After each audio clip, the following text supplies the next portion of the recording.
Hello नमस्कार, जय हिंद, वंदे मातरम। आप देख रहे हैं जियो न्यूज और हम आपके लिए लेकर आए हैं देश दुनिया की आपके राज्य शहर की सिलेक्टेड काम की फटाफट बड़ी खबरें। लेकिन उससे पहले यदि आपने हमारे चैनल को सब्सक्राइब नहीं किया है तो चैनल को सब्सक्राइब करके बेल नोटिफिकेशन ऑन करें और इस वीडियो को ज्यादा से ज्यादा लाइक और शेयर करें। बड़ी खबरें देखने से पहले आपके लिए आज का सवाल, सौर मंडल की खोज किसने की थी? Option A Aryabhata, option B Carl Ritter, option C Kepler और ऑप्शन डी कोपरनिकस। इस सवाल का जवाब हमें कमेंट करें और आप किस राज्य और शहर की ज्यादा खबरें देखना चाहते हैं हमें कमेंट करके बताएं ताकि हम आपके राज्य शहर की ज्यादा खबरें दिखा सकें। चलिए अब देखते हैं आज की फटाफट बड़ी खबरें।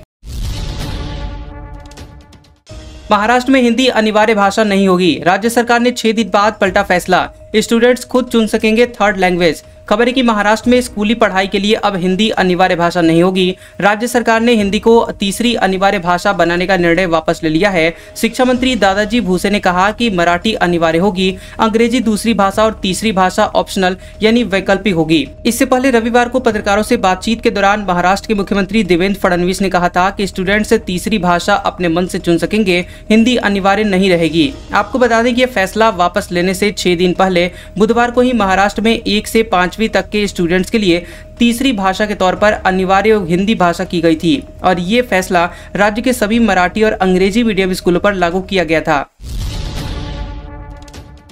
10 साल से बड़े बच्चे अब खुद चला सकेंगे अपना बैंक अकाउंट, माता पिता अभी ऑपरेट करते हैं। बता दें कि अब 10 साल से बड़े बच्चे खुद से सेविंग या टर्म डिपॉजिट अकाउंट खोल और ऑपरेट कर सकेंगे। आरबीआई ने बैंकों को इसकी अनुमति दी है। हालांकि बैंक इसके लिए अपनी रिस्क मैनेजमेंट पॉलिसी के अनुसार शर्तें तय कर सकते हैं।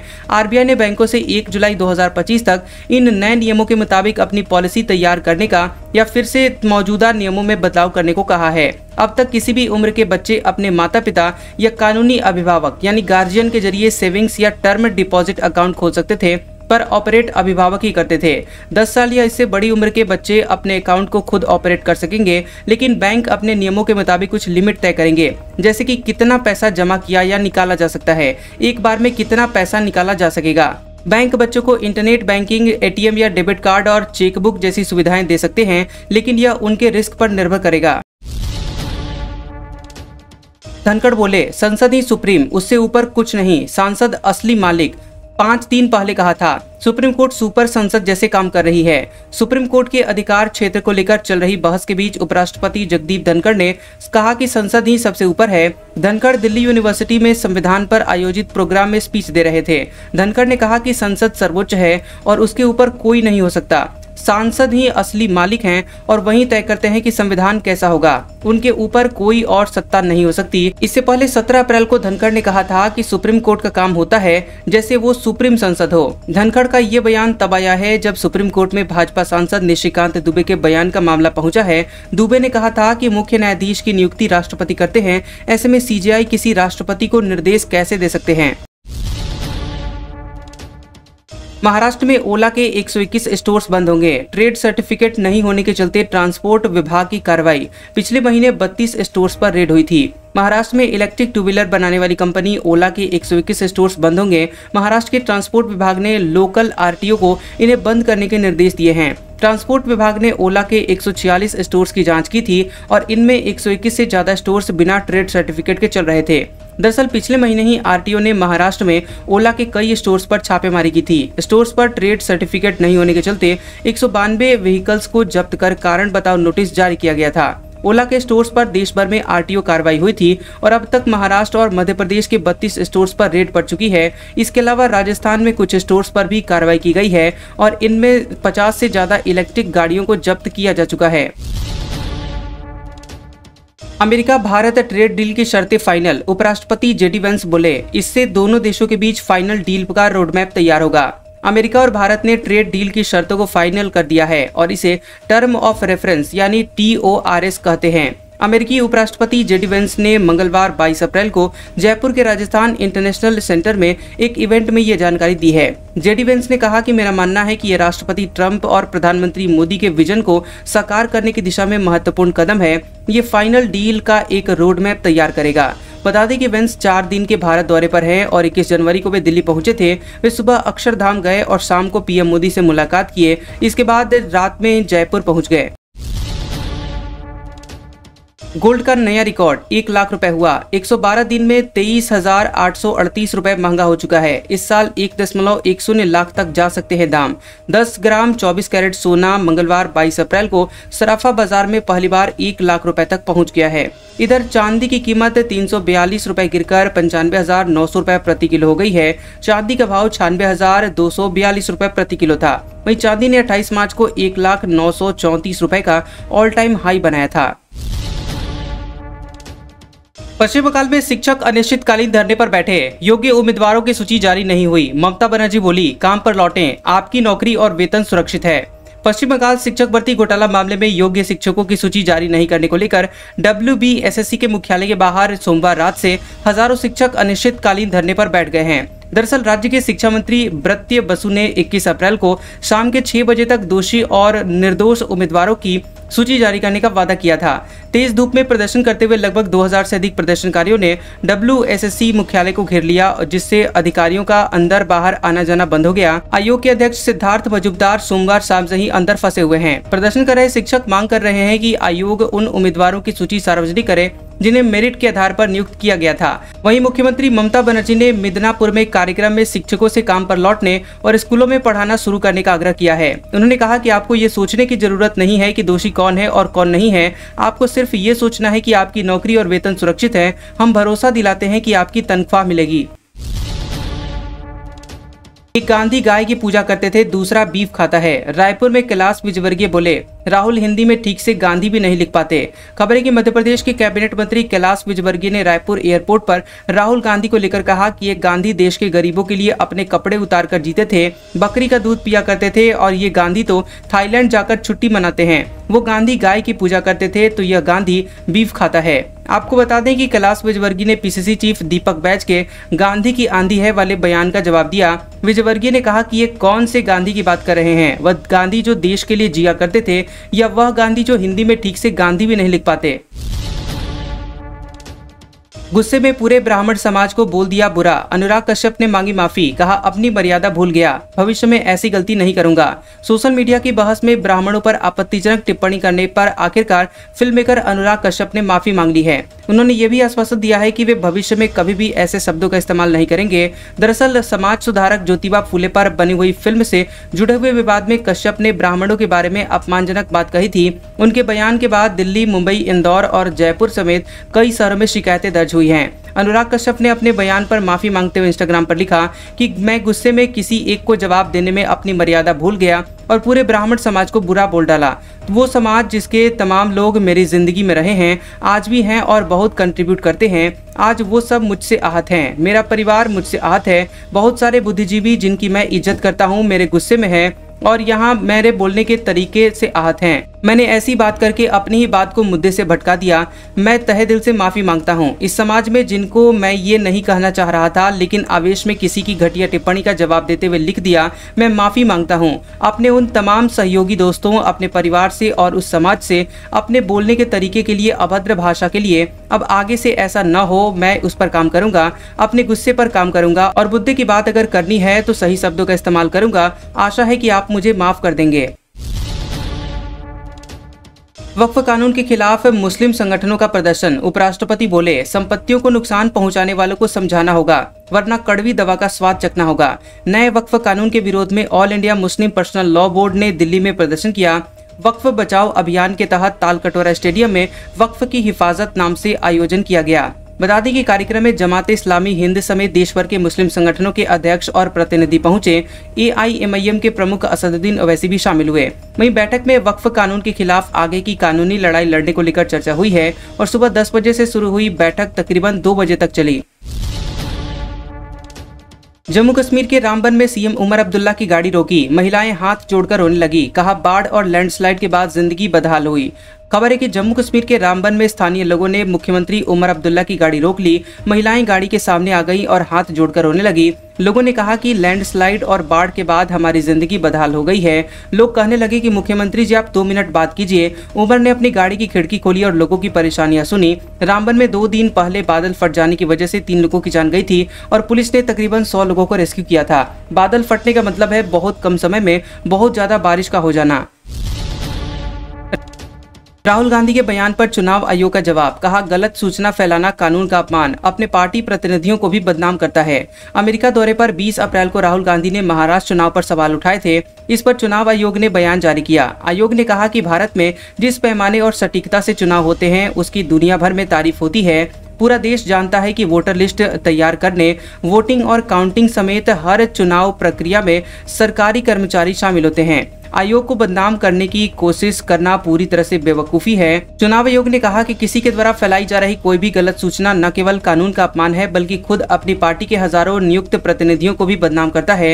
ये लाखों चुनाव कर्मचारियों की मेहनत को कम करता है जो कि चुनाव में अथक और पारदर्शी तरीके से काम करते हैं।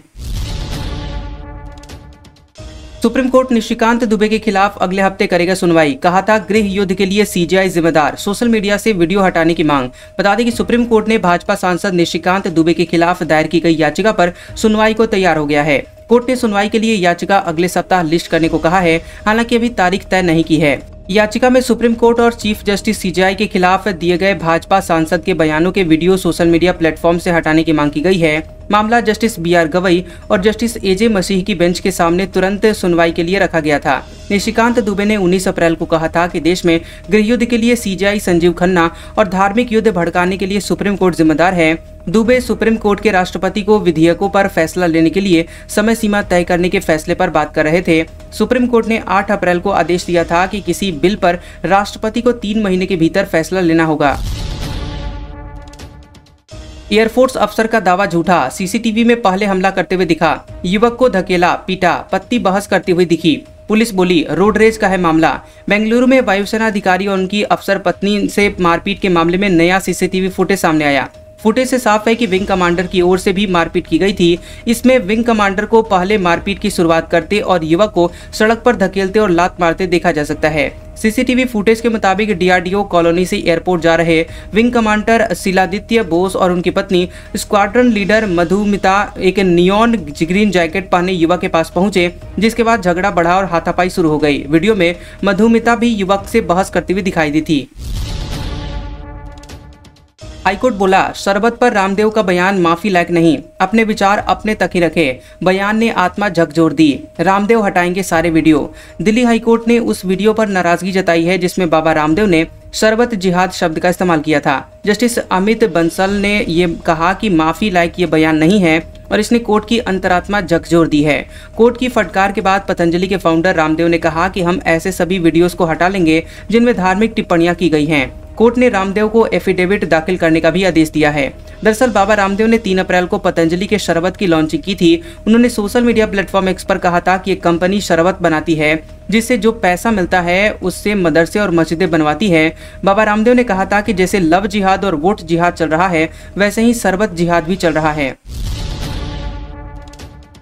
नेशनल हेराल्ड की लूट वाला बैग लिए दिखी बांसुरी Swaraj. One nation one election पर जेपीसी की बैठक में पहुंची कमेटी 17 मई से राज्यों का दौरा करेगी। वन नेशन वन इलेक्शन पर ज्वाइंट पार्लियामेंट्री कमेटी यानी जेपीसी की बैठक हुई है और मीटिंग में भाजपा सांसद बांसुरी स्वराज नेशनल हेराल्ड की लूट वाला बैग लेकर पहुंची। स्वराज ने कांग्रेस पार्टी पर गलत काम करने का आरोप लगाया। उन्होंने कहा कि पहली बार है कि जब लोकतंत्र के चौथे स्तंभ मीडिया में भ्रष्टाचार हुआ है। दरअसल 15 अप्रैल को प्रवर्तन निदेशालय ने कांग्रेस नेता सोनिया गांधी, राहुल गांधी और सैम पित्रोदा के खिलाफ नेशनल हेराल्ड मनी लॉन्ड्रिंग मामले में चार्जशीट दाखिल की थी। 25 अप्रैल को सुनवाई है। इससे पहले 10 दिसंबर को प्रियंका गांधी संसद में पीएम मोदी और अडानी के कार्टून बने बैग लेकर पहुंची थी। वे गौतम अडानी पर अमेरिका कोर्ट में लगाए गए अभियोग के मुद्दे पर प्रदर्शन में शामिल हुई थी।